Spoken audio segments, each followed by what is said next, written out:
در سر شده که انا خواری شوی ما آمده دکه دیشتر بچه ها جگاری را نگاه کدیستی لبو تلیسیدیستی ایزو نکشیدیستی دخترات تا دختر برو مرد شیر بزیزه شما باشین گیز دهان کده کشین. السلام علیکم. نامی شما؟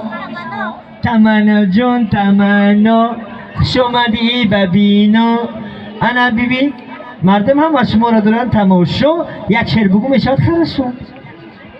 سیرت انسان با ما استاد داد، آدمیت را با ما او یاد داد، چشم ما را ای بسا بینا نمود، دانش را در دل ما جا نمود.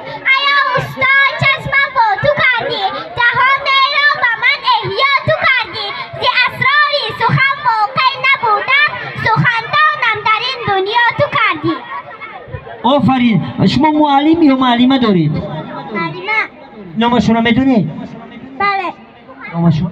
معلمه بنوشه. فامیلشون؟ میتونه. معلمه بنوشه الهی زنده باشه. اگر طلبه دیر که نه گوشتو میده میکشه. معلمه بنوشه زنده باشه. معلمی مهربان مهرتون در دل و جان. خرسک معلمی مهربان مهرتون در دل و جان. از سحر تا دمیشم هستی همراهی مایان. خدا هم وقت استادان ما را معلمای ما را نگاهبان باشد که ما را درس میتن برای راست هدایت میکنن. نمیگن که دزدی کو، نمیگن که بیراگی کو، فقط برای چی میکنن؟ محنت میکنن.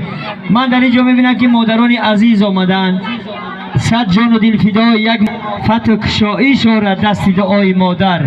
از ثروت و ز شهرت من بر فلک زنم سر، تعظیم میکنم باز تعظیم میکنم باز تعظیم میکنم باز در خاک پای مادر.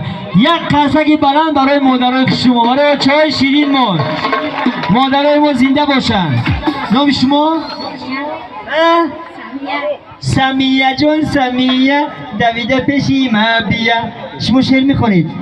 سپشکه تلو مبارک شب زیبیده تا قدری استاد را نداند هر کسی رسوا شود، بر دل و بر دیده جا باشد اگر بی جا شود، مذهبش بالا بالام باشد اگر چون کوی قوفش بر زمین افتیده به خاک یکسان شود. یک قصه که فسان شود، خواهریمتیز کلان شود، نامبرداری پدرجان و مادرجان شود. صفیه بدنمتونه؟ سمیه کرسانی سمیه رحمت خواهر جان زنده باشین. سه دقیقه برای من یک بچه غیرت میکنه بیا. یک سرود موفیق طلب شد از ایجوش میریم رفتیم.